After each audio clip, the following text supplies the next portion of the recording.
to their feet here. Gerry McNamara introduced to the standing room only crowd here at Wachovia Arena in Wilkes-Barre, Pennsylvania.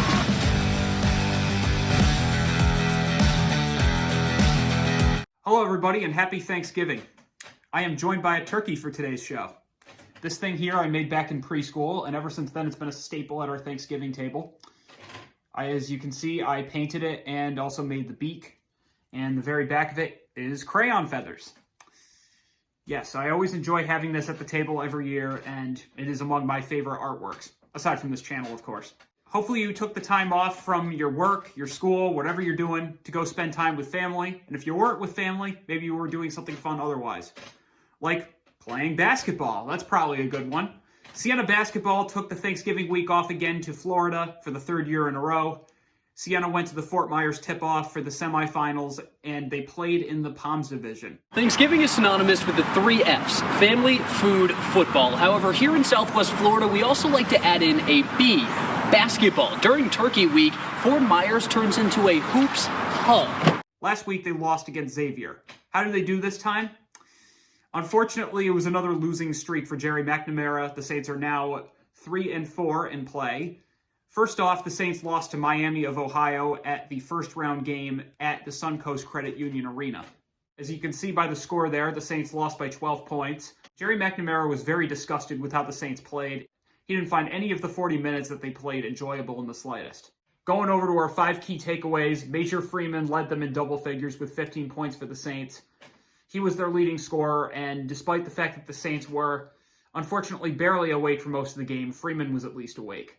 Another unfortunate mishap was Peter Carey, who played for most of the game. Towards the end of the game, he fell over and rolled his ankle, and he hobbled off the court and didn't return. However, Carey managed to stay healthy, and he played the next game just fine. I can say that that is definitely one good thing about the GMAC-led Saints, among the other good things I've said, is that when it comes to an injury, he knows how to take some time for them to heal and then have them come back. Obviously, last year's team didn't really do any of that. Speaking of Xavier, it was another reunion with Reed Ducharme and a former teammate named Cam Kraft, who played at Xavier last season with him. Kraft was one of the leading scorers for Miami, Ohio. He had 18 points apiece to lead them alongside Peter Suter, who was also playing for the Red Hawks. It was also the 100th career victory for head coach Travis Steele, who was also a Xavier coach during his tenure. The 43-year-old has been the head coach at Miami since 2022, and before that he was the head coach at Xavier before Sean Miller arrived. Overall, his head coaching record is 97-87, and he's amassed 2 NIT tournaments. And for the final takeaway, Miami of Ohio is ranked 23rd nationally in three-point shots. It was a warning that Siena was going to need to have heading into the game, and unfortunately they learned it the hard way. It really seemed like any time the Saints tried to come on and do something, Miami would just take the ball and run away with it. And unfortunately, the three-pointers were what did Siena at the end, especially because the Saints' three-point machine, Brendan Coyle, really wasn't able to attempt any of his 29 threes that he made. Despite that, Coyle still had 12 points, as well as Justice Schultz, the team's leading scorer. And, you know, as an employee of the college, I try to remain unbiased and also try to keep my opinions to a minimum. However, I also will agree with Gerry McNamara that I was really not pleased with the Saints' performance this game. They, in general, just kind of were unable to really stay aggressive, and especially on the offensive line, I didn't really see much of an impact. There were times where also the shot clock would run out and the ball would change possession. And plus, there were tons of fouls and tons of turnovers.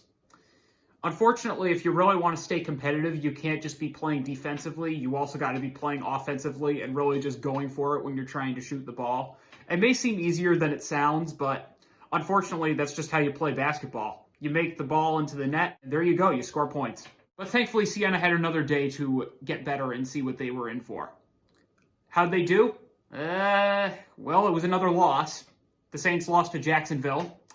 They lost 64-75, and despite the loss, Gerry McNamara was much more pleased with what he saw from that game. For our first takeaway of that game, a big shout out to Gavin Doty, the freshman from Fulton, New York, who, by the way, just turned 18 back in June. He is among the youngest NCAA Division I basketball players in the country right now. Career high 21 points. It was pretty much Gavin Doty's game the whole time. He had totaled just 12 points and 6 rebounds, spanning his first 6 collegiate games, as well as a career high for freshman Tajay Jones, who's also younger than Gavin Doty. He had a career high 11. The Saints also were able to hold up a 20-point deficit that they were losing by in the second half.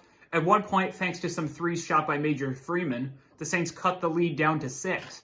The success paid off for Major Freeman as he was named to the all-tournament team for the Fort Myers tip-off. Meanwhile, Peter Suter was the team MVP for the Fort Myers tip-off based on the 2 wins Miami of Ohio had during the tournament. I still give Major Freeman credit because he did try to put some life into the Saints when they were not showing any. The Saints last met with the Dolphins 29 years ago. They lost that game, and they ended up losing this one, obviously. Siena at least was able to also equal them on the glass 30 for 30, limiting them to just 6 offensive rebounds, which is impressive considering the fact that they are 7th nationally in offensive rebounding. The Dolphins, which were led by Robert McRae V, took the 3rd place position in the Fort Myers tip-off. Before they played Siena, they ended up losing in a very long overtime game to Mercer. Mercer, which had been losing to them originally at the very beginning, put up a fierce fight, and they ended up losing 89-90. And for the final stat, according to Jacksonville's website, it looks like one of the reasons why they were able to play Siena very well was because of the fact that they were trying to build off of their loss to Mercer. Jacksonville had not been doing well offensively that game, despite the fact that they were close to them. And also, they had some trouble controlling the clock. They did a much better job of it against Siena, which still could not get itself together until the very last few minutes. Gerry McNamara said in an interview with the Times-Union that he wanted to scratch the first 60 minutes of the tournament that the Saints played and wanted to focus more on the last half of the game against Jacksonville and hopefully use that as a benefit for the Bucknell game coming up. Whether you were a Siena fan or not a Siena fan, you still got to enjoy traveling down to Florida in the month of November. Many Siena fans made the trip, including MVP Arena general manager Bob Belber, as well as the radio crews for the Siena Saints broadcast, and also Gerry McNamara's family. For our Mic'd Up segment, we have an interview with Reed Ducharme's grandfather, who was interviewed by a news crew in Fort Myers about his opinion on the Saints playing there. Well, I just think they're on a roll, and they came off of a good game against Xavier, and so I think they got a good shot. I'll also agree with McNamara that this was a much better attempt by the Saints despite the loss. Siena, again, is a very capable team. They've shown me that at the very beginning of the season, and I hope to continue using that as the baseline going forward because, after all, we're just about a month into the season, and we're about to enter MAAC play. This is an important stat that you're going to want to have heading into play when the conference has its eyes on you. And if Major Freeman can continue to shoot the threes, we see some more magic from Justice Schultz, and hell, maybe Gavin Doty will get a start soon. I hope that Siena can pull itself together and polish itself up. They still have a few more non-conference games left that they can also try to shine on. After the Palms Division games on November 26th, the Beach Division kicked off. Michigan was victorious over the Virginia Tech Hokies. They beat them 75-63. And Xavier also beat South Carolina 75-66. The finals game happened the next day. The winner played the winner. The loser played the loser. Aside from Siena versus Jacksonville, Mercer went head-to-head with Miami, and Miami ended up beating them 75-72. Over in the Beach Division, Michigan won the whole thing, easily beating Xavier. And as for the loser playing the loser, it was a South Carolina victory over Virginia Tech. Congrats to Dusty May in Michigan for winning the Fort Myers tip-off. I expect to see them in the March Madness tournament come March. They really were impressive from start to finish. Just the 5th overall meeting between these two programs. Michigan wins for the 4th time. And they've already announced teams for next year's edition of the Fort Myers tip-off. Look for UNC and Michigan State. Unfortunately, Gerry McNamara, who has lost 4 games, has now been able to see what it's like to be Terry Primm, who has also lost 4 straight. The difference, however, is that the tables have been turning for Primm, who just got his first career victory. That's right, you heard me. 87-50 the final score. The Saints took on the Central Connecticut Blue Devils over at their school, their final road game of the 2024 calendar year, and their final game of November. I will say, for a team that had been losing several games so far, CCSU didn't even lead them. Player spotlight, probably Zariah Price. She had the most points out of any of the freshmen, and she also tied Anijah Jackson with 17. She also had her first career double-double with 12 rebounds added. Anna Conde, also a freshman, had another career high and a career double-double. She led in boards and points, as well as 10 points from Anaya Hooker, also a career high. The Saints put up a good fight over CCSU, including their highest scoring quarter of the season so far, 27 points in the fourth. And the Saints were also banking on the three-pointers, going 3-4 as a team. And going into halftime, the 3 points helped them lead 39-16. To describe how the article on the Blue Devils went down, they were ice cold in the first quarter. They only had 2 of 14 field goal attempts. And also it looks like that CCSU's been struggling. The team is currently 0-7. This just bumped it to 0-8. And they've only had one player to start each game so far this year. That would be Amaya Williams. She has had 14 consecutive.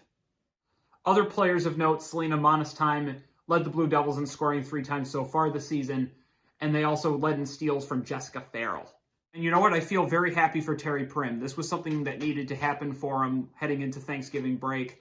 He needed a W very badly, and you know what? I also kind of didn't expect them to lead this much. I mean, Siena had been outscored tons of times by the other teams that they played, and now here we are, and the women are absolutely blowing another team out. This is something that is incredible, and you know what? It was great hearing all of the players scoring and seeing what they can do, and I think that Terry Primm can have this also as a high stake heading into a 6-game homestand, because after this, the Saints will be at home for the entire month of December. They will have 6 games coming up, and of course, we will be recapping all of them. And I am also very proud of the freshmen. All right, we're throwing it back over to the men again because they had the final game of the week. November 30th, the Saints played the Bucknell Bison on a neutral location site over in Wilkes-Barre Township, Pennsylvania at Mohegan Arena. It was the first time Division I basketball had ever been played at the arena since December of 2005 when Gerry McNamara played Towson when he was at Syracuse, which is our first takeaway of a game that ended in a Saints W.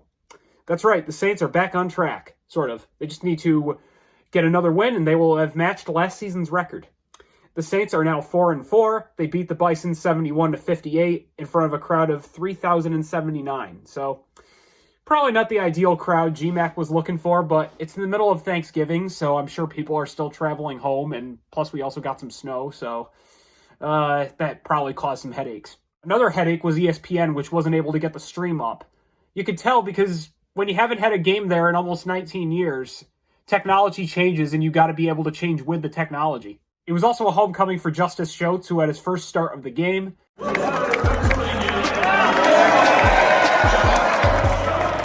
Schultz had 19 points alongside Major Freeman, who had a career-high 21. So, Major Freeman, I can expect some rewards from him coming up very soon. I can't wait to see if that will be the case. It was very important, especially coming off 4 straight losses, and then they're coming back home. But most importantly, our team is back to being us. The big man on the Bison side was Noah Williamson, who is 7 feet tall, but he had to get past Peter Carey and Miles Wilmoth first. It wasn't really a good game for Williamson, as he only had 6 points. Also, I mean no disrespect to the reporters over at Newswatch 16 in Scranton, but get a load of this sports report right here. Siena leads at 39-24. Siena's Devin Brawford hits it from 3 to keep the Saints lead in the double digits. And plus, not only did Siena go on a 14-2 run for the final 7 minutes of the game, they also had their first halftime lead of the season. They led 31-21 at the break. Well, you know what? Never underestimate the power of Gerry McNamara and the Saints. I mean, again, this is the Siena team that I want. This is the Siena team I want at every game. This is a Siena team that shoots, scores, defends, rebounds, and also makes free throws. With the dynamic trio of Schultz, Coyle, and Freeman, I cannot wait to see how the Saints do as Mac Play arrives. Plus, I hope that Peter Carey, Miles Wilmoth, and plenty of the other players get some more time as well, and more points.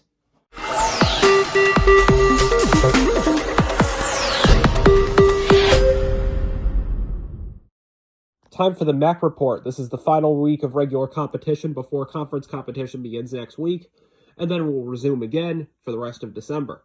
So, Rider playing Villanova, losing 48-72, also losing to Delaware 66-72. So Rider on a losing streak. Manhattan played Virginia, which just recently had their head coach Tony Bennett retire. They lost 65-74, so a pretty close game against an ACC team, so I will give Manhattan some credit there. And then they played Lemoyne, which has former Siena student Zach Tekin, as well as former UAlbany student Will Amica. They lost 77-81, another surprise loss there. Manhattan probably not going to be too much of a hassle for Siena when they play them later. St. Peter's playing a close, gritty game to FDU, losing at the buzzer, 76-78. Canisius still losing, 64-72. The Griffins are now 0-8. Fairfield beating Vermont by 1 point, 67-66. And Quinnipiac playing the St. Louis Billikens, they lost 67-81. The Marist men played the Lehigh Mountain Hawks, they lost 69-74. Merrimack having a three-peat this week. They first played the UMass Lowell River Hawks, they lost 74-81. Following that, they played University of Texas at San Antonio and Troy for the Trojan Turkey tip-off. Try saying that 3 times fast. They lost to San Antonio 74-76, but they redeemed themselves with a win against Troy University, so now Merrimack has 2 wins under their belt. Moving forward, Mount St. Mary's beating Howard 79-75. Niagara winning closely over Binghamton 65-62. And also losing to Lafayette 47-59. Siena will be playing them next week. Iona started the week off with a home game against Cornell. They lost 68-84. And then they went to the Baha Mar Hoops Nassau Championship over in the Bahamas. Their first team was Tarleton State. They beat them 62-51. And then they played Indiana State, where they lost 80-83. And Sacred Heart getting a bye week. Meanwhile, on the women's side, the Rider women played Virginia Commonwealth. They lost 60-75. Meanwhile, Manhattan having 3 games during the week. They played the UMBC Retrievers, beating them 60-50. And then afterwards, they went to the Thanksgiving Classic over in Boca Raton, Florida, where they played against Florida Atlantic. They lost to them 50-65. And then the Austin P Governors, where they beat them by 15 points. The St. Peter's women, continuing a losing streak, they have lost now to Monmouth, 50-59. Canisius playing the Binghamton Bearcats, losing 58-68. Fairfield women headed down to the Carolinas for their next 2 games. First, they played Charleston Southern and beat them 79-36, so big win for them right there. And then they went over to Wake Forest, where they played a game on the ACC network. They beat them 72-65. The Quinnipiac women are also winning as well. They played the Maine Black Bears 61-53, and then for some reason they decided to play Southeastern Louisiana. Random team matchup right there, but they still beat them anyway, so I will give them the benefit of the doubt. The Marist women played against Yale and beat them 67-65, and then they also played the Lehigh Mountain Hawks, much like the men, but they lost to them 39-56. The Merrimack women getting a bye week, but the Mount St. Mary's women losing bad to George Mason 51-87. The Niagara women are also not doing well either. They lost 53-86 to Buffalo. The Iona women playing against Wagner, beating them 70-51, and then they went over to Colgate University for the Thanksgiving weekend tournament. All of the games were streamed on YouTube. Only for those tuning into YouTube, they would have been seeing Iona lose. They lost to Akron 51-64, and then they also lost to UMBC 40-62. And finally, Sacred Heart playing against Coppin State, which is the destination of former Siena student Angel Jones. They lost 47-59.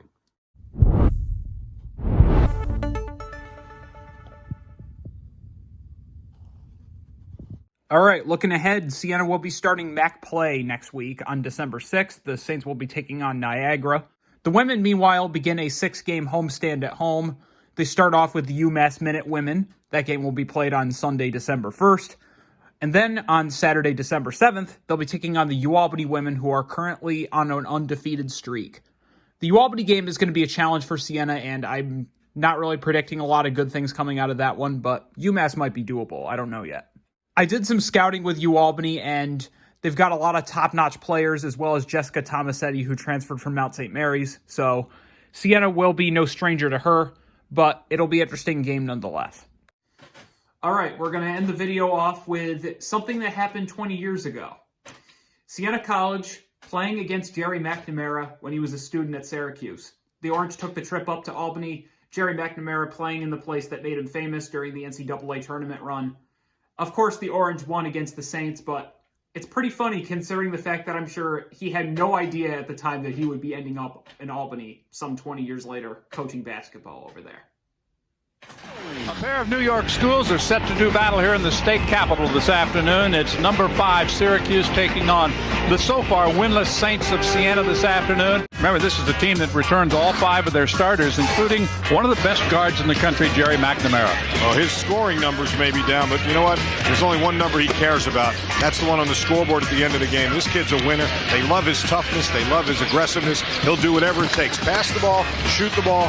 He'll get it done to get the job done for the Orange. This was the launching pad to a national championship a couple years ago for the Orange. Many of their fans are here. We'll have a sellout crowd, the first time in a decade. Basketball coming up from Albany after this.